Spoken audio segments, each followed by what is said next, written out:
शिव करुणा सागर है, दया सागर है और संपूर्ण विश्व का कल्याण करने वाले हैं। जिनकी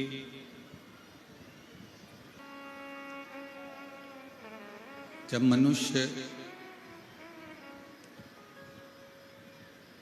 कुछ अच्छा कर्म करने के लिए तत्पर होता है तो शिव उसका साथ जरूर देते हैं। ऐसी ही पवित्र पावन शिव तत्व की यह अनुपम कथा कोकपुर कांकेर में चल रही है। स्वर्गीय श्री किशन रामजी जैन, स्वर्गीय श्रीमती सन्मत जैन जी की स्मृति में श्री हरक राम जैन, श्रीमती जानकी देवी जैन, श्री देव कुमार जी जैन, श्रीमती नंदनी जैन कथा के मुख्य यजमान। एक बार जोरदार ताली बजाकर इनके लिए साधुवाद, वंदन, अभिनंदन।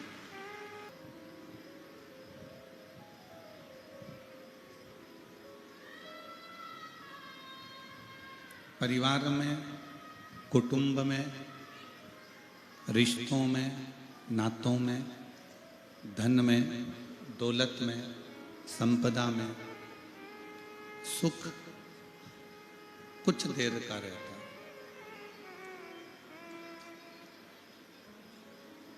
मान लो थोड़ी देर का सुख यदि आपको चाहिए तो आप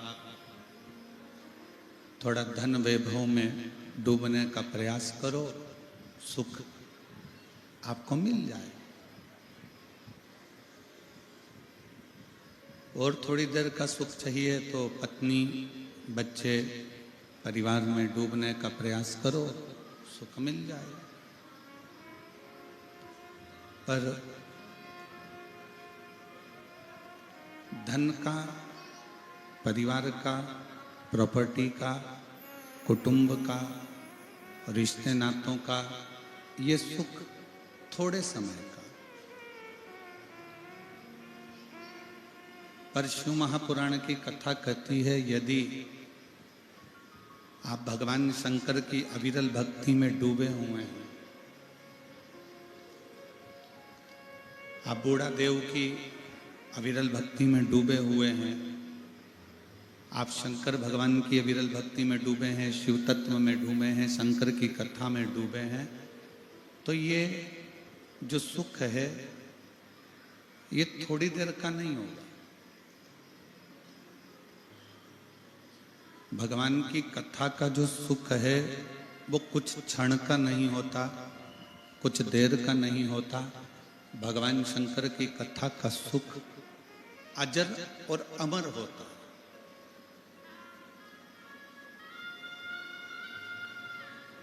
जैसे 33 कोटि देवताओं में अजर और अमर हैं मेरे भगवान शंकर।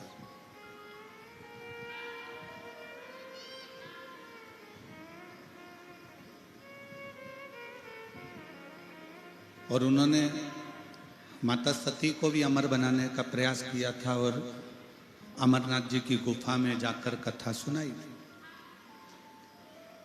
कुंभज ऋषि के यहाँ जाकर कथा सुनवाई, पर माता सती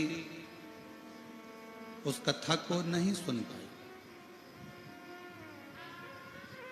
भगवान शंकर के जितने जितने विवाह हुए हैं, शिव जी की जितनी धर्म पत्नियों का लेख, उमा, कात्यायनी, कुष्मांडा, स्कंदा,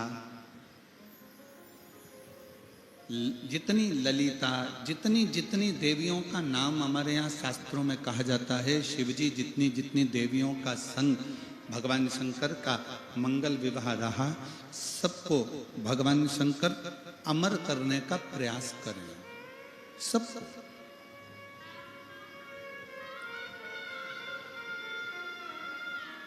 पर सब अमर नहीं हो पाए। फिर आखिरी में माँ जगतजननी पार्वती जी को अमर करने के लिए अमरनाथ जी की गुफा में कथा सुनाई।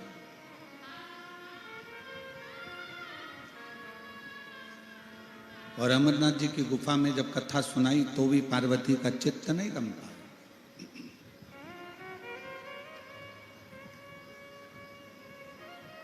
शिव महापुराण की कथा एक बड़ी सुंदर बात कहती है। शिव कथा कहती है कि जो शंकर भगवान के मंदिर तक जाता है या शंकर भगवान की अविरल भक्ति को धारण करता है या शिव महापुराण की कथा को श्रवण करता है या भगवान शंकर की भक्ति में जो रमता है, वो उम्र से भले अमर ना हो पर वो अपने कर्म से जरूर अमर हो जाता है। उम्र से अमर हुए कि नहीं हुए वो वर्णन नहीं है, पर अपना कर्म, अच्छे कर्म से, अच्छे कार्य के बल पर आप अमर हो सकते हो। और फिर निवेदन है ना हो। शिव पुराण कह रही है जितनी उम्र परमात्मा ने लिख कर भेजी है वो उम्र तो आपकी रहेगी। जितनी उम्र लिखा कर लेकर आए हो वो उम्र तो तुम्हारी रहे। उम्र से तुम अमर हो कि नहीं हो वो बात अलग है, पर शिव पुराण की कथा कहती है कि अपने कर्म से कोई कर्म अपनी जिंदगी का ऐसा करो, किसी भूखे को भोजन कराना, प्यासे को पानी पिलाना, किसी बीमार व्यक्ति की औषधि कराना, कोई शिक्षा ग्रहण करना चाहता है उसकी शिक्षा की व्यवस्था करना, ये ऐसा कर्म है कि जिस कर्म के बल पर व्यक्ति अमर हो जाता है। वो मर भी गया तो भी लोग उसको याद करते। और मेरी जीजियों, मेरे जीजाओं, मेरी बेटियों, बेटाओं, मेरी माओं, मेरे भाई, मैं पूरे कांकेर क्षेत्र की स्कोपपुर की कथा के जितने भी श्रोता भाई बहन हैं उनको धन्यवाद देता हूं कि आप लोग शिव महापुराण के तत्व को जाने। अपने अपने घर से कोई खिचड़ी बनाकर लाया, कोई हलवा बनाकर लाया, कोई कुछ बनाकर लाया, अपने आसपास में बैठे हुए 15, 20, 25 लोगों को छोटी छोटी प्लेट में या छोटे छोटे कागज में दोने में आपने खाने को दिया।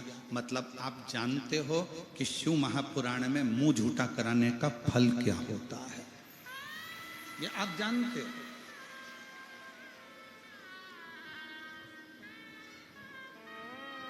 बड़ी खुशी होती है। कल एक वीडियो देखा जैन साहब, कल एक वीडियो देखा। उस वीडियो में एक बहन जिसके तन पर कपड़ा भी थोड़ा होगा,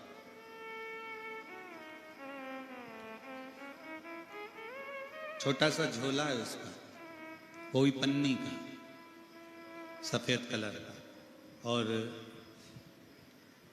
वो रोड के किनारे पर खड़ी होकर कागज में करो, इसके कॉलेज का मालूम करो, फिर ये सूचना करके सीहोर सूचना करते हैं, फिर वहां से सूचना प्राप्त होती है। और अब तो जैन साहब भी जुड़ गए हैं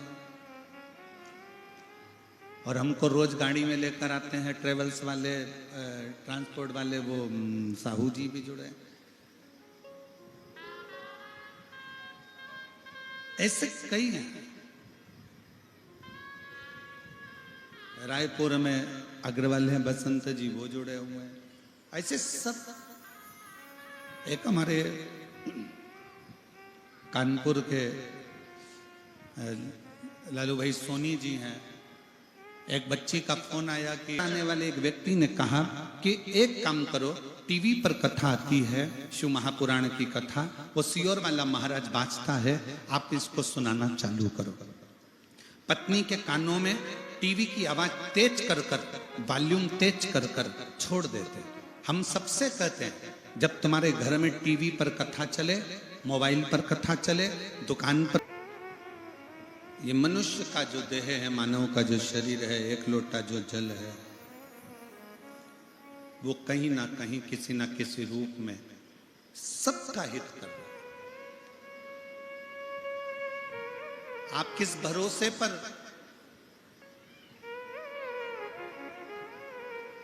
आप किस विश्वास के साथ में भगवान की कथा श्रवण करते हैं, किस भरोसे के साथ आप भगवान शंकर के मंदिर जाते हैं, शिवालय जाते हैं।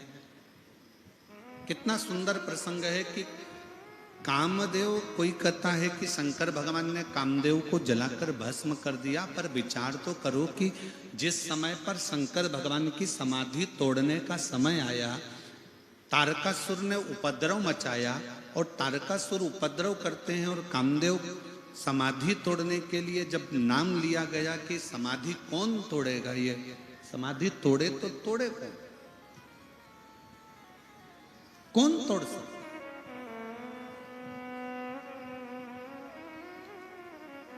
इंद्र से कहा, आप क्या शंकर जी की समाधि तोड़ सकते हो? इंद्र ने कहा नहीं। भगवान नारायण से पूछा गया, क्या आप शिव जी की समाधि को तोड़ सकते हो? नहीं।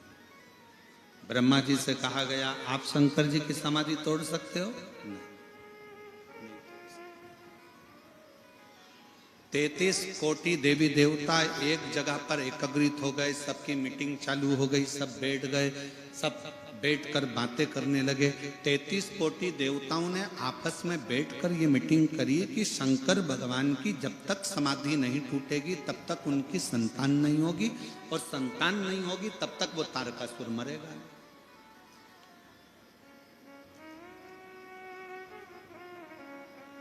तारकासुर को मारने के लिए शंकर भगवान की समाधि को तोड़ना जरूरी है, पर तोड़ेगा कौन? देवताओं ने मना कर दिया कि हम नहीं तोड़ सकते, हमारी सामर्थ्यता नहीं, हम नहीं तोड़ सकते। ये हमारी सामर्थ्यता नहीं कि हम समाधि को तोड़ दें। सारी सभाओं में रति के पति कामदेव बैठे हुए थे, सारी सभा में रति के पति कामदेव बैठे हुए थे, और रति के पति कामदेव हंसकर मुस्कुराकर बोले, केवल शंकर भगवान की समाधि तोड़ना, केवल शिव की समाधि?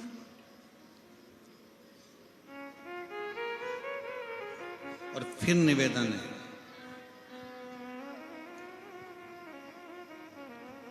जो नजदीक में होता है ना, वो परख नहीं कर पाता। जो नजदीक में होता है ना, वो परख नहीं कर पाता।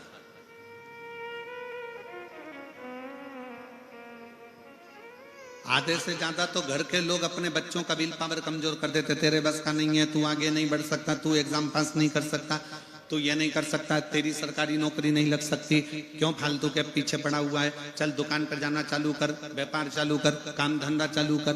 बल्कि अपने घर के बच्चों का विल पावर मजबूत करिए और अपने घर के बच्चों से कहो, भले जंगल में रहते हैं, भले अपन कहीं पर भी निवास कर रहे हो, भले अपना कामकाज ज्यादा नहीं है, पर मुझे विश्वास है बेटा, तू एक ना एक दिन नाम रोशन जरूर करेगा। कर मेहनत, अपनी लगनता से काम, तू अपनी लगनता से काम कर, एक दिन तू नाम रोशन जरूर करेगा। तो ये निश्चित है, आपका दिया गया संस्कार, आपका करी हुई मेहनत और आपका किया गया वचन, आपके बच्चों को जब आप बल दोगे तो एक दिन अच्छा काम करेगा, तू एक दिन अच्छा कर सकता है, तुझमें वो बल है तो सब कुछ कर सकता है। तू डॉक्टर भी बन सकता है तो तू इंजीनियर भी बन सकता है, तू कलेक्टर भी बन सकता है तो एसपी भी बन सकता है, तुझमें वो बल है। कर मेहनत, पढ़ाई कर, मेहनत को 4 गुना बढ़ा, अच्छा काम कर, देख फिर तू एक ऊंचे सिंहासन पर बैठेगा। जब हम अपने बच्चों को बल देते हैं, अपने बच्चों को आगे बढ़ाने की सक्षमता प्रदान करते हैं, तो एक दिन उस घर का बच्चा अपना नाम रोशन जरूर करता है, जरूर करता है। अब पहले से ही आपने विचार कर लिया तेरे बस का एक पत्र है, देखिए, जीवन में आई है तो उसका हल भी शिव महापुराण की कथा में जरूर है।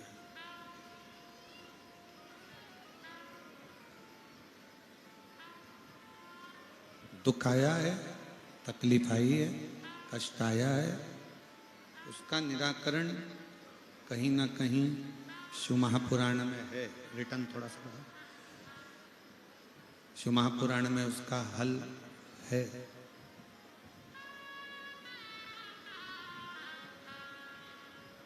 बस थोड़ा सा इंतजार,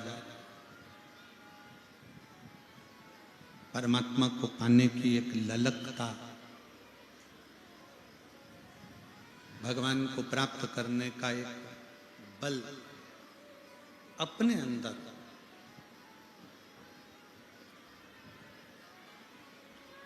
और शिव महापुराण की कथा एक बड़ी सुंदर बात कहती है, अपने हृदय में उतारिएगा कि दुनिया में सब कुछ हार जाए ना चले। शिव महापुराण की कथा कहती है दुनिया में सब कुछ हार जाए चलेगा, पर अपना विश्वास, अपना आत्मविश्वास कभी हारना नहीं चाहिए, तो वापिस प्राप्त हो सकता है। जो गया हुआ है ना, उसको वापिस पाने का तरीका है हमारे विश्वास, हमारा भरोसा।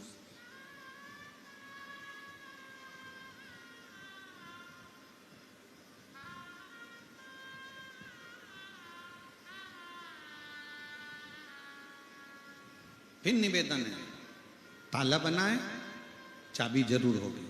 समस्या आई है, उसका हल जरूर होगा। आज क्यों पूरा विश्व, पूरा देश, पूरा भारत ही नहीं, पूरा विदेश भी शिव महापुराण की कथा को सुनता है?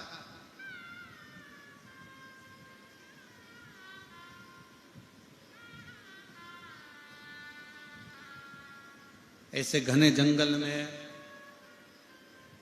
जरा विचार करिएगा कि ये लाखों की संख्या में शिव भक्त अगर आकर कथा श्रवण कर रहे हैं, तो कुछ तो मेरे बाबा ने इनको दिया होगा, और कुछ तो मेरा बाबा इनकी झोली में डालकर भेजेगा, तब तो ये कथा में आए।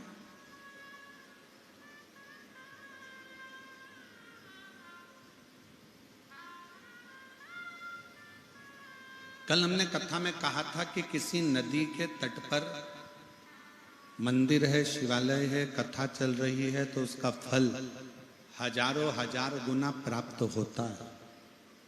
कोकपुर में अगर ये कथा चल रही है, नदी के तट पर हो रही है, तो इसका भी फल मिलेगा।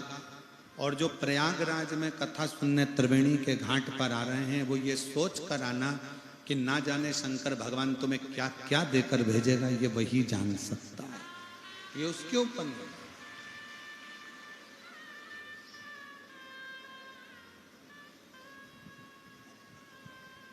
सब कुछ चला भी गया ना, कोई चिंता नहीं। अपने विश्वास को मत जाने, अपने ऊपर भरोसा पक्का रखना, अपने शिव पर भरोसा पक्का रखना कि मेरा बाबा तुम्हें कभी डूबने नहीं देगा।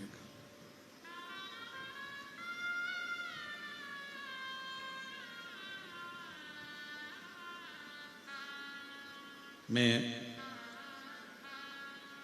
हरक राम जी जैन साहब बैठे हैं, देव कुमार जैन साहब बैठे हैं, इनसे पूछना कथा चालू होने के पहले कितनी कितनी समस्याएं आके खड़ी होती है। भागवत कराओगे ना जैन साहब, इतनी समस्या नहीं आती। राम कथा कराओगे तो भी समस्या नहीं आती। गीता जी का सभा लगी है, 33 कोटि देवता बैठे हैं, सबने कह दिया शंकर जी की समाधि को हम नहीं तोड़ सकते। पर तारकासुर को मारने के लिए शिव की समाधि तोड़ना जरूरी है। कौन तोड़ेगा? भगवान नारायण ने मना कर दिया, ब्रह्मा जी ने मना कर दिया, इंद्र ने मना कर दिया, गरुण वरुण सब ने मना कर दिया, 33 कोटि देवताओं ने समाधि तोड़ने का मना कर दिया। तब रति के पति कामदेव, उनके मन में आया कि शंकर भगवान की समाधि मैं चुटकी में तोड़ दे।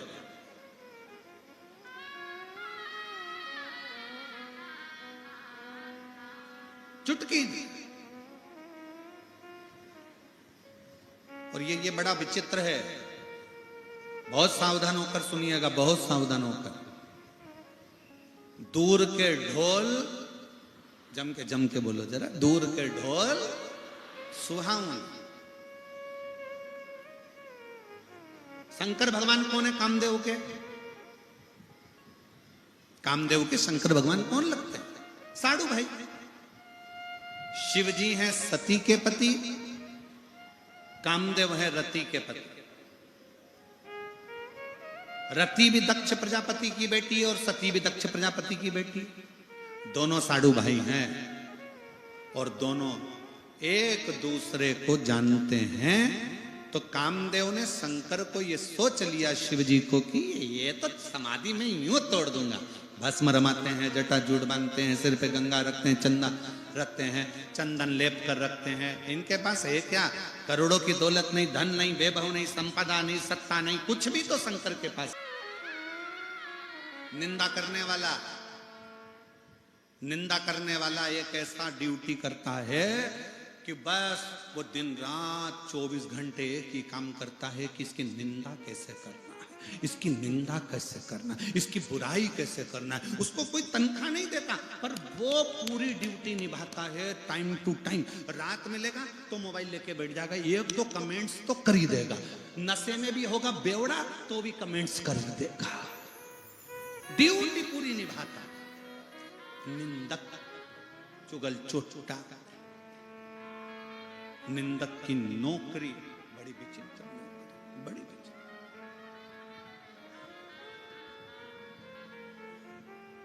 और मेरी जीजियों सावधान, जय जोहार,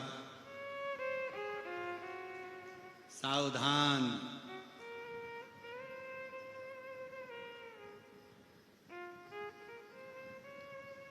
तुम जब अपने घर में अच्छे से रह रही होगी ना कोई ऐसा व्यक्ति मिलेगा परिवार में या कुटुंब में या रिश्तों में या नातों में, मोहल्ले में, जो तुमको अच्छा नहीं देख सकता।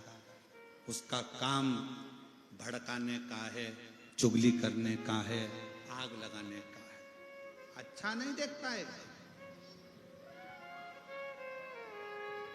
निंदक की नौकरी एक ऐसी नौकरी है जो बिना पैसे के दी होती है, जो दिन भर बैठकर तुम्हारा केवल दुष्प्रचार करता रहता है। इसने ऐसा कर दिया, इसने वैसा कर दिया, उसने ऐसा कर दिया, उसने वैसा कर दिया। शिव महापुराण की कथा कहती है कामदेव रति के पति हैं, शंकर सती के पति हैं। कामदेव ने सोच लिया कि शंकर की समाधि तो मैं चुटकी में तोड़ सकूं। और दिया तले अंधेरा। अपने ही अपनों को पहचान नहीं पाते, अपने अपनों को नहीं पहचान।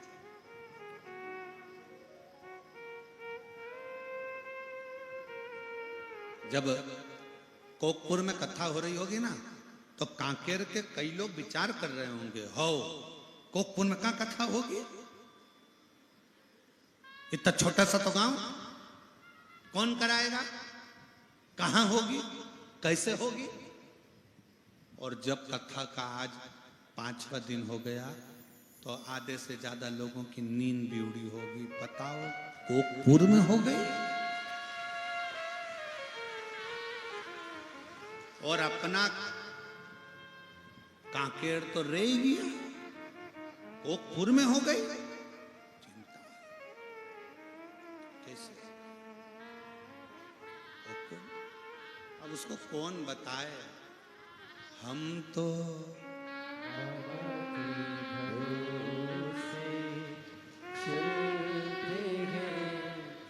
तो बाबा के भरोसे चलते हैं।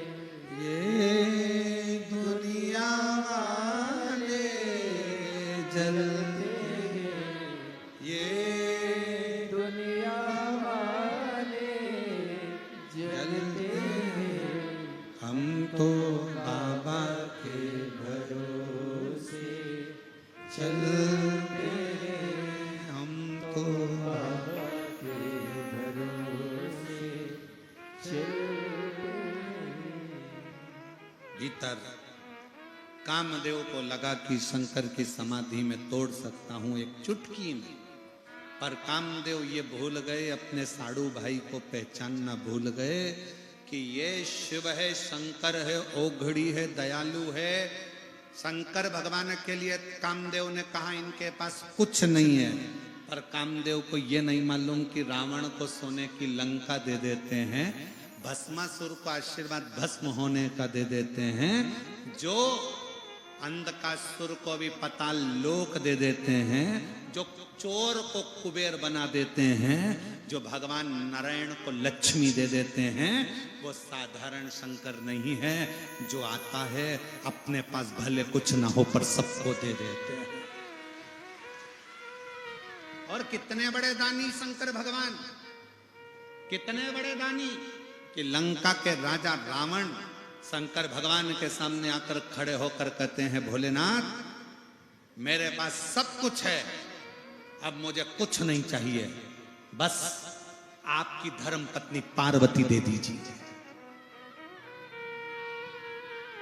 लंका का राजा रावण कहता है कि आपकी धर्म पत्नी पार्वती दे दीजिए। शंकर भगवान पार्वती से मुस्कुरा कर कहते हैं, पार्वती जाओ, लंका का राजा रावण तुम्हें मांग रहा है, आप मुझे रावण को दे रहे हो? पार्वती जी कहती है, आप मुझे रावण को दे रहे हो? तो क्या हुआ पार्वती, एक मां क्या बेटे के घर नहीं जा सकती है? एक मां क्या बेटे के घर नहीं जा सकती है? पार्वती जी ने कहा शंकर भगवान से, फिर मां अपना क्रोध भी दिखा सकती है अगर बेटा सही साट नहीं रहे तो? शंकर भगवान ने कहा मां तो मां होती है, क्रोध दिखाना मां के हाथ में। ठीक है, जाती हूं। पालकी में, रावण की पालकी में मां जगत जननी दुर्गा पार्वती बैठ गई, लेकर रावण चले। रावण को चलते चलते मन में आया कि इतनी सुंदर शिवजी की धर्मपत्नी मुझे मिली है।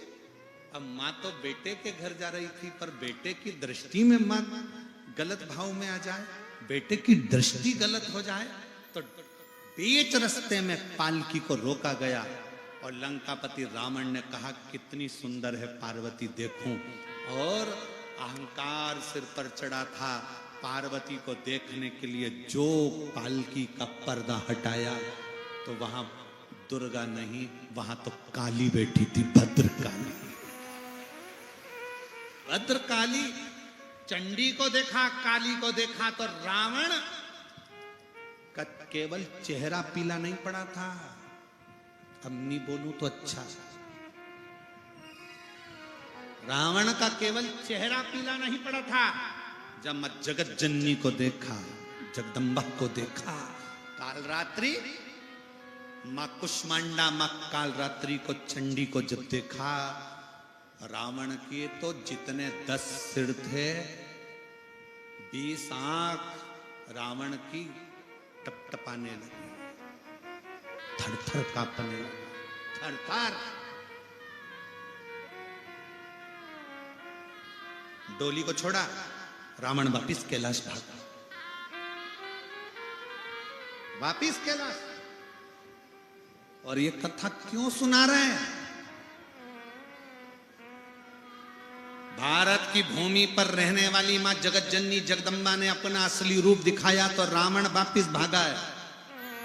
और मेरा निवेदन है सनातन धर्म की इन बेटियों से कि तुम भी वो देवी हो, कोई तुमको अगर आंख उठाकर देख ले तो तुम भी अपना चंडी का रूप दिखाने में पीछे मत हट जाओ।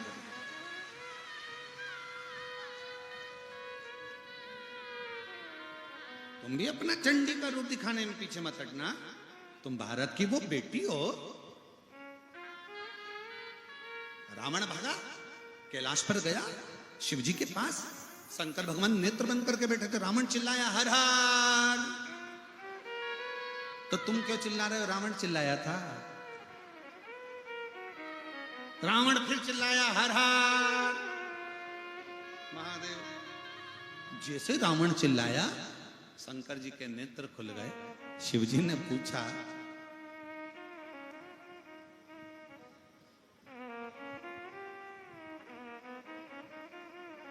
शंकर भगवान कुछ बोलते उससे पहले शंकर जी ने नेत्र खोल के वापस नेत्र बंद कर लिए। क्यों? कमरे में पिता, माता और बच्चा तीनों हैं। रावण बच्चा है, शंकर जी पिता हैं, जगत जननी मां। बहुत सावधानी से सुनना। जब मां अपने बेटे को जब चंडी बनकर डांटती है ना, तो पिता भी कुछ नहीं बोलते हैं। चुपचाप या तो मुंह ढक के सोएंगे या फिर अपना मोबाइल चलाते रहेंगे। और बच्चा चिल्ला पापा पापा, क्योंकि पापा को मालूम है चंडी का मुंह कभी भी इधर भी हो सकता है। अभी उधर है, जगदम्बा तुरंत पलट के इधर आ जाएगी, तो अपन तो चुप रहो, नहीं तो फिर वही वाली बात आ गई, काल के पंजे से माता बताओ।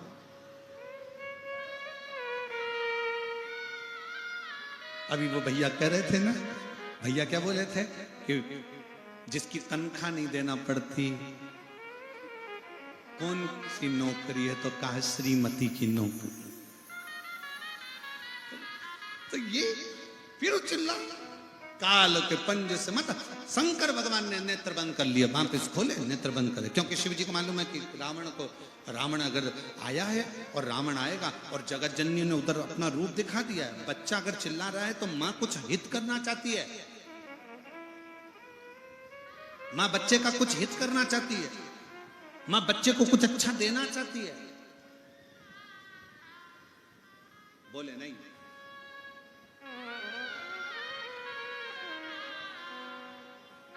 रावण फिर चिल्लाया हर हर।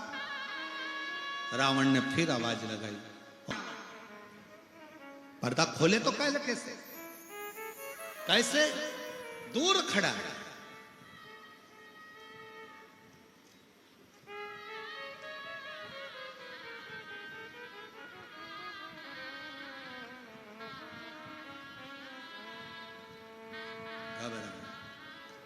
मां अंदर बैठी है, क्रोध काबू में नहीं है माता के।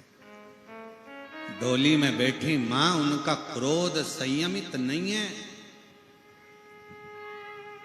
पिता क्रोध करते हैं तो अपने क्रोध को संयम में कर लेते हैं, पर मां क्रोध करती है तो मुख से बोलती है। और बच्चों को लगता कितनी बोल रही है मम्मी, बहू से इतना झगड़ा कर रही है, इससे बोल रही है, बेटों को बोलती, बहू को बोलती। जब मां गुस्से में आती है तो वो अपने किसी को नहीं छोड़ती। मां जगतजननी जब शंकर पर लात रख देती है तो अपने पुत्रों को क्या गिने। मां क्रोध में आती है, बच्चों को भी नहीं गिनती, बहुओं को भी नहीं गिनती, पति को भी नहीं गिनती। जब क्रोध में जगतजननी आती है, मां आती है, तो सबको कह देती है। आज बेटे ने गलत दृष्टि दी है, गलत दृष्टि दी है।